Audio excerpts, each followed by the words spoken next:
ಅಧ್ಯಕ್ಷರು ಪುರಸಭೆ ಮಂಡಳಿ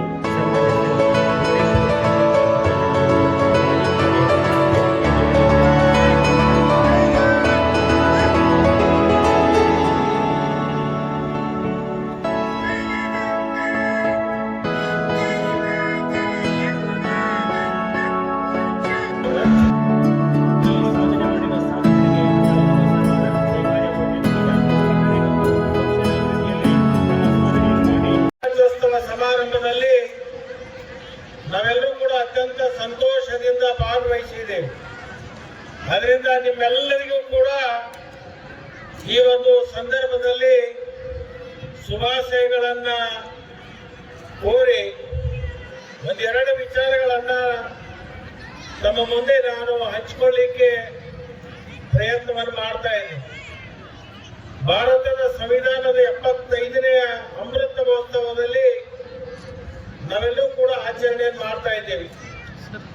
ಈ ಸಂದರ್ಭದಲ್ಲಿ ಸಂವಿಧಾನ ಶಿಲ್ಪಿ ವಿಶ್ವರತ್ನ ಬಾಬಾ ಸಾಹೇಬ್ ಅಂಬೇಡ್ಕರ್ ಅವರನ್ನ ಅತ್ಯಂತ ಗೌರವದಿಂದ ಅವರಿಗೆ ನಮನಗಳನ್ನ ಸಮರ್ಪಣೆಯನ್ನು ಮಾಡ್ತಾ ಇದ್ದೀವಿ ಮತ್ತು ಅವರಿಗೆ ನಾವೆಲ್ಲರೂ ಕೂಡ ಅತ್ಯಂತ ಗೌರವವನ್ನು ಸಲ್ಲಿಸತಕ್ಕಂತ ಇದೊಂದು ಸಂದರ್ಭ. ಭಾರತ ದೇಶಕ್ಕೆ ಇಡೀ ವಿಶ್ವದಲ್ಲೇ ಅತ್ಯಮೂಲ್ಯವಾಗಿರ್ತಕ್ಕಂಥ ಒಂದು ಸಂವಿಧಾನವನ್ನ ಕೊಟ್ಟು ಆ ಸಂವಿಧಾನ ಇಡೀ ಜಗತ್ತಿಗೆ ಮಾದರಿಯಾಗಿರ್ತಕ್ಕಂಥ ಸಂವಿಧಾನವನ್ನು ಕೊಟ್ಟಿರ್ತಕ್ಕಂಥ ಆ ಒಂದು ಸಂವಿಧಾನದ ಚೌಕಟ್ಟಿನಲ್ಲಿ ನಾವೆಲ್ಲರೂ ಕೂಡ ಅತ್ಯಂತ ಗೌರವದಿಂದ ನಾವು ಬಾಳ್ವೆಯನ್ನ ಮಾಡ್ತಕ್ಕಂಥದ್ದು ನಾವು ನೋಡ್ತಾ ಇದ್ದೀವಿ. ಬಹುಶಃ 12ನೇ ಶತಮಾನದಲ್ಲಿ ಬಸವಣ್ಣವರ ಒಂದು ವಿಚಾರಧಾರೆಗಳನ್ನ ಅದನ್ನು ಅತ್ಯಂತ ಶ್ರದ್ಧೆಯಿಂದ ಅವರ ಗಮನದಲ್ಲಿ ಇಟ್ಕೊಂಡು ಈ ದೇಶಕ್ಕೆ ಸಂವಿಧಾನವನ್ನು ಕೊಟ್ಟಿದ್ದಾರೆ.